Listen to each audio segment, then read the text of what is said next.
Hi students, welcome back to my channel. Hope आप सभी बहुत अच्छे से होंगे। आज हम करने जा रहे हैं इंपॉर्टेंट टॉपिक, जैसे कि मैंने आपको बताया था इमेज बेस्ड क्वेश्चन का।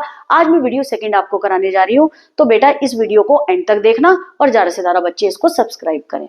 देखिए बेटा, ये भी इंपॉर्टेंट है। मैंने आपको जैसे पहले बताया था, इससे बाहर कुछ नहीं आएगा। इन दो वीडियो को आप बहुत अच्छे से देखना। मैंने एनसीईआरटी के क्वेश्चन भी इसके अंदर सारे करा दिए हैं, आपको और करने की जरूरत नहीं है। देखिए बेटा, सबसे पहला क्वेश्चन है आपका, under which system people below the poverty line, BPL below poverty line होता है, got could get essential goods, essential होता है आपकी जो जरूरत को पूरा करे, एट लो सब्सिडाइज रेट, सस्ते गुड्स जिसमें लोगों को मिले, वो क्या चीज होता है आपका, मिनिमम सपोर्ट प्राइस भी नहीं होने का। ठीक है, मिनिमम सपोर्ट प्राइस ये फार्मर को दिया जाता है कुछ ना कुछ, क्या चीज के लिए, जो प्रोड्यूस हुआ होता है, प्रोडक्शन जो हुआ होता है उसके उन्हें कोई प्राइस मिले। बफर स्टॉक में प्रोडक्शन को स्टोर करके रखा जाता है, नन ऑफ दीज भी नहीं होगा। ये आपका क्या है, public distribution system. Public distribution system क्या चीज होता है, राशन शॉप, जिसके अंदर लोगों को सस्ता अनाज मिलता है। आप देख लिए लोग लाइन लगा के खड़े हैं। अब ये क्या चीज है, पब्लिक डिस्ट्रीब्यूशन सिस्टम, जिसको हम राशन शॉप भी बोलते हैं। ये अनाज दे रहे हैं, ठीक है, और किसको मिल रहा है, बिलो पॉवर्टी लाइन। तो इसका आंसर क्या हो जाएगा आपका, ये पब्लिक डिस्ट्रीब्यूशन सिस्टम। नेक्स्ट देखिए बेटा, नेक्स्ट है आपका, अब आप देखें, पहले आप इमेज को देखिए।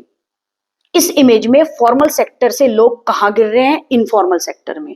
ठीक है, आप देख रहे हैं, जब भी आपको ये चीज दिखाई दे, फॉर्मल सेक्टर से लोग भागे जा रहे हैं इनफॉर्मल सेक्टर में। अब देखिए इनफॉर्मल सेक्टर में कितनी सारी भीड़ है।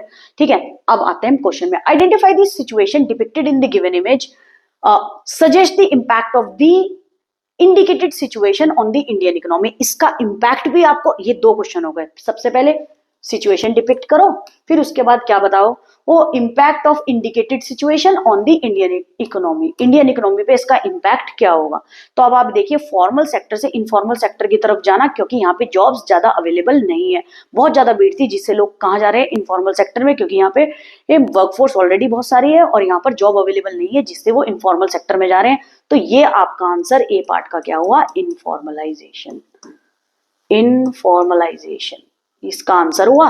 और आपको क्या चीज करना है, इसका इंपैक्ट बताना है। तो इंपैक्ट आप बता देंगे, इनफॉर्मलाइजेशन का इंपैक्ट बता दीजिए। अगर 4 मार्क्स में हो 4 पॉइंट लिख देना, ठीक है। और अगर आपको पैराग्राफ में लिखना है तो 70 से 80 वर्ड आप लिख सकते हैं इसके अंदर। आप वर्ड लिमिट को ज्यादा से ज्यादा मत बढ़ाइए, और मेरा सजेशन ये रहेगा, आप पॉइंट में लिखिए, जो कीवर्ड होगा उसको अंडरलाइन करना, जो इंपॉर्टेंट लगे। ठीक है, फॉर्मल सेक्टर से इनफॉर्मल सेक्टर में देखिए लोग भागे जा रहे हैं because of the unemployment in formal sector. ज्यादा जॉब्स अवेलेबल नहीं है, तो क्या चीज हो गई आपके, ये देखिए, ये भारत का नक्शा भी दिख रहा है आपको। ठीक है, इंडिया का मैप भी दिख रहा है इसके अंदर, फॉर्मल सेक्टर और इनफॉर्मल सेक्टर। तो क्या चीज हो गया आपका, इनफॉर्मलाइजेशन, इसका आंसर। नेक्स्ट देखिए बेटे, नेक्स्ट है आपका, अब आपको ये दिख रहा है, एक चीज देखना बहुत ध्यान से। पहले हम ये देख ली पिक्चर हमने, इसके अंदर फ्रूट्स भी दिख रहे हैं हमारे को, ये ग्रेप्स है हमारी, ये कुछ वेजिटेबल्स हैं, मशीन यूज हो रही है इसके अंदर। ठीक है, ये एनिमल दिख रहे हैं हमारे को। ठीक है, तो अब आप ये चीज देखिए, उसने कहा है a shift from crop farming, अब क्रॉप फार्मिंग से shift to other areas of productive activities. अब बहुत ध्यान से सुनना, उसने क्वेश्चन में ही आपका आंसर छुपा हुआ है। कई क्वेश्चन ऐसे होते हैं, इमेज भी देख ली अपने, क्वेश्चन में ही हमारा आंसर छुपा हुआ है। अब क्रॉप फार्मिंग से शिफ्ट हो गए एरियाज ऑफ प्रोडक्टिव एक्टिविटी, यानी प्रोडक्शन को डाइवर्स प्रोडक्शन करना, अलग अलग प्रोडक्टिव एक्टिविटी करना with a view to raising income, income को रेज करने के लिए। तो अब आप ये देखना, शिफ्ट फ्रॉम क्रॉप फार्मिंग में क्या हो जाएगा, डाइवर्सिफिकेशन ऑफ क्रॉप प्रोडक्शन होता है। वो तो क्या है, एक क्रॉप से 4-5 क्रॉप और प्रोड्यूस कर देना।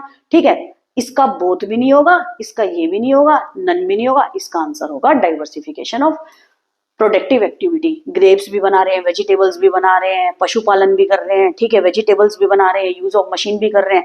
तो डाइवर्सिफिकेशन ऑफ प्रोडक्टिव एक्टिविटी, ये क्या चीज कर रहे हैं, प्रोडक्शन को ज्यादा से ज्यादा इंक्रीज, अलग अलग प्रोडक्शन में हम क्या कर रहे हैं, डील कर रहे हैं। और यहाँ पे सिर्फ ओनली क्रॉप प्रोडक्शन की बात कर रहे हैं, इसलिए ये भी नहीं होने का। ठीक है बेटा, नेक्स्ट देखिए, नेक्स्ट है आपका, ये देख रहे हैं, आइस का मेल्ट होना, ग्लेशियर्स का पिघलना, आइस मेल्ट हो रही है, जिसके कारण ये पोलर बियर जो आइस में रहते हैं, ये क्या चीज हो रहा है, ये बिल्कुल ही क्या हो रहे हैं, खत्म हो रहे हैं, लुप्त हो रहे हैं। तो बोल रहे हैं interpret the given picture on account of the current environmental challenge. ये मैंने लास्ट वीडियो में भी करवाया, ये इस तरह से भी आ सकता है। ये आपका आंसर क्या है, ग्लोबल वार्मिंग। अर्थ सरफेस ज्यादा से ज्यादा क्या हो जाना, गर्म होने के कारण, rise in the temperature of the earth. तो इससे क्या हो जाएगा, ग्लोबल वार्मिंग। जिससे ग्लेशियर्स वगैरह क्या हो रहे हैं, मेल्ट, आइस मेल्ट हो रही है। पोलर बियर वगैरह के लिए रहना मुश्किल हो रहा है, धीरे धीरे ये क्या चीज हो रहे हैं, खत्म ही होते जा रहे हैं, ठीक है, लुप्त होते जा रहे हैं। ये ग्लोबल वार्मिंग 3 से 4 नंबर का क्वेश्चन है, उसको एक्सप्लेन कर देना, इम्पैक्ट और इसके कॉजेज बता देना, ठीक है बेटा। बेटा मैं ये बहुत मेहनत से आपको करा रही हूँ, आप इन वीडियोस को जरूर देखें, एंड तक देखें, और जरूर इसको खुद भी करके देखिएगा, ठीक है। अभी मैं नई हूं इसमें, और आपको नेक्स्ट ईयर से मैं डिटेल्ड वीडियोस और बना के हम 12th के each and every question, each and every notes detail में करेंगे, और चैप्टर भी ऐड करेंगे। और आप अभी के लिए जो मैं करा रही हूँ बहुत अच्छी तरीके से करिए, ठीक है, अच्छे से अच्छे मार्क्स लेकर के आइए। अब देखिए बहुत इंपॉर्टेंट है, explain the following as an institutional source of credit. देखिए इंस्टीट्यूशनल सोर्स ऑफ क्रेडिट क्या चीज है, ये सारी की सारी लेडीज बैठी, फीमेल्स बैठी हुई है, ये क्या चीज है आपका, इसका answer self help group. Self help group किस चीज के लिए काम करता है, वुमेन एम्पावरमेंट के लिए, माइक्रो क्रेडिट नीड्स, और ज्यादा से ज्यादा लोन प्रोवाइड करता है इनको, किस चीज के लिए, कंजप्शन के लिए, ठीक है। तो सेल्फ हेल्प ग्रुप इसका आंसर होगा, वुमेन एम्पावरमेंट के लिए होता है, माइक्रो क्रेडिट नीड्स को फुलफिल करने के लिए, ठीक है, और दूसरा कंजप्शन के लिए, लोन वगैरह प्रोवाइड करने के लिए सेल्फ हेल्प ग्रुप है ये, ठीक है। नेक्स्ट है आपका, अब देखिए, observe the cartoon given below and answer the question that follows. In cartoon को आपको देखना है, ठीक है। अब ये कार्टून बेस्ड क्वेश्चन भी है, इमेज बेस्ड क्वेश्चन ही है, इसके अंदर कार्टून आपको दिख रहे हैं। अब वो कुछ बोल रहे हैं, yesterday finish your dinner, there are people in China and India who are starving. Starving का मतलब भूखे मर रहे हैं, अपना डिनर आप क्या चीज करो, खा लीजिए। तो इसके अंदर क्या चीज है, what does these cartoon shows, ठीक है। अब नेक्स्ट वाला आपका क्या चीज है, today finish your homework, there are people in China and India who are starving for your job. अगर आप जॉब ठीक से नहीं कर रहे हैं तो क्या चीज हो जाएगा, वो आपकी जॉब लेने के लिए तैयार हैं। तो ये बात बोल रहे हैं, what does this cartoon show, ये कार्टून शो कर रहा है आपका पहला ग्लोबलाइजेशन, ठीक है, ग्लोबलाइजेशन। दूसरा आपका क्या डिपिक्ट कर रहा है, आप जॉब नहीं करने के लिए तैयार है, तो दूसरा करने के लिए तैयार है। Which international institution plays an important role in determining economic policies across the World Trade Organisation, ठीक है, समझ आई बेटा, ठीक है। ये तो इंडिया और चाइना के बारे में बताया हुआ है, वैसे पूछ रहे हैं what does this cartoon shows globalisation, ज्यादा से ज्यादा, ठीक है। नेक्स्ट देखिए आप, नेक्स्ट है आपका identify the movement illustrated in the above picture, explain the movement along the focusing on the aim of this movement। आपको ये पता भी चल रहा होगा अगर पढ़ा भी हो आपने, ठीक है। इस मूवमेंट को क्या बोलते हैं, पेड़ से चिपक के ये सब खड़े हुए हैं, इसको बोलते हैं चिपको मूवमेंट, चिपको मूवमेंट। ये आपका कौन सा मूवमेंट है, उत्तराखंड के अंदर चलाया गया था बाय सुभाष बहुगुणा ने, ठीक है बेटा। तो याद रखना ये कौन सा मूवमेंट है, चिपको मूवमेंट। आइडेंटिफाई द मूवमेंट जिसमें पेड़ से चिपके हुए हैं, किस पेड़ को मत काटिए, ठीक है। अब देखिए आगे, आगे है आपका which type of nature of employment is shown here. देखिए ये जितने भी आपके वर्कर बैठे हैं ये क्या कर रहे हैं, ब्रिक्स वगैरह बना रहे हैं, ठीक है। तो ऐसा तो है नहीं, नॉन वर्कर तो है नहीं, काम तो कर ही रहे हैं ये।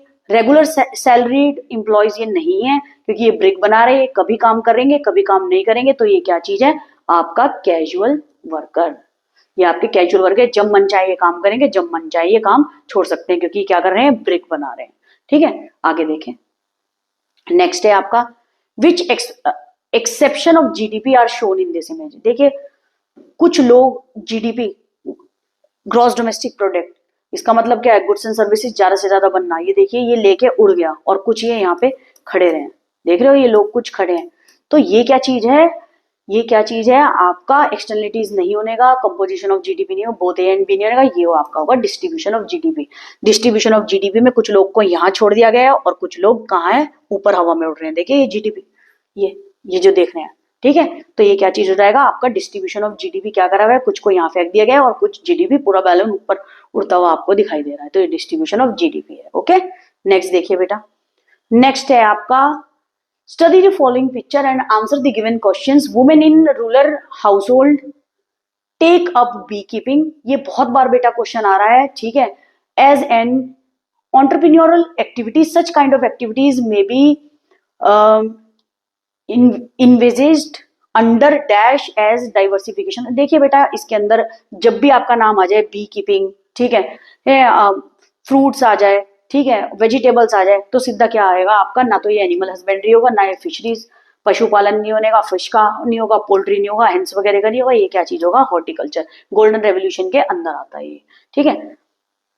आगे देखिए, आगे आपका read the chart carefully and choose the correct alternative, ये आपका सैंपल पेपर का क्वेश्चन है, ठीक है। कैपिटल अकाउंट है जिसके अंदर investment, external borrowings, external assistance.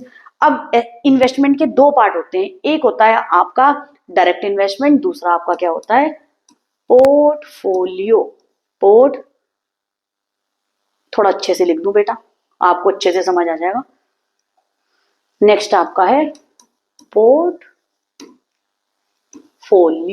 Investment. अच्छा, पोर्टफोलियो इन्वेस्टमेंट क्या होते हैं, फॉरेन डायरेक्ट। अच्छा एक चीज और, डायरेक्ट इन्वेस्टमेंट भी इसको बोल सकते हैं, फॉरेन डायरेक्ट इन्वेस्टमेंट भी बोल सकते हैं इसको। फॉरेन डायरेक्ट इन्वेस्टमेंट क्या है, आप कुछ भी लैंड बिल्डिंग परचेज करने के लिए आप पैसा डायरेक्टली लगा सकते हो। पोर्टफोलियो इन्वेस्टमेंट क्या है, शेयर और डिवेंचर को परचेज और सेल करना, सेल और परचेज ऑफ शेयर, डिवेंचर और बॉन्ड्स, ठीक है। तो वो क्या चीज हो जाएगा आपका, इन्वेस्टमेंट के दो पार्ट, फॉरेन डायरेक्ट इन्वेस्टमेंट और पोर्टफोलियो इन्वेस्टमेंट। मैंने बता दिया पोर्टफोलियो इन्वेस्टमेंट आपका क्या चीज है, ठीक है बेटा। आगे देखो, अब एक चीज और देखना बेटा, मुझे आपको एक बात बतानी है। 11 क्वेश्चन इसके हैं और फर्स्ट वीडियो के अंदर इससे ज्यादा क्वेश्चन है, इससे बाहर कुछ नहीं आएगा। मेरे कहने से आप प्लीज दोनों वीडियो को एंड तक देखना, अच्छे से उन क्वेश्चंस को करना, बाहर कुछ नहीं आएगा। और प्लीज अपने मार्क्स को मत कट करवाना, ठीक है। मेरा कहना यही है, इमेज बेस्ड क्वेश्चन जरूर आएगा इस बार, और ये सैंपल पेपर में भी एक 4 मार्क्स का था, एक 1 मार्क्स का था। आप इसको छोड़ के ना जाए, जितने मैंने करवाए हैं आपको जरूर करने हैं। फ्लो चार्ट में भी आ सकता है, ग्राफ में भी आ सकता है और इमेज में भी आ सकता है। 1 मार्क्स का क्वेश्चन भी आ सकता है, ये बड़ा क्वेश्चन भी आ सकता है, और बड़ा क्वेश्चन आने के इस बार ज्यादा चांसेस है। प्लीज इसको अच्छी तरीके से करना और ज्यादा से ज्यादा मेरी वीडियो को लाइक और सब्सक्राइब करें, और बच्चों को भी बताएं, और अपने फ्रेंड्स को भी ये वीडियोस वगैरह भेज दें, उनके भी ताकि काम आ जाए। और ज्यादा से ज्यादा सब्सक्राइब आप लोग करें, ज्यादा से ज्यादा सपोर्ट करो बेटे, बहुत मेहनत लगती है वीडियोस वगैरह बनाने में भी। Thank you so much for watching my video.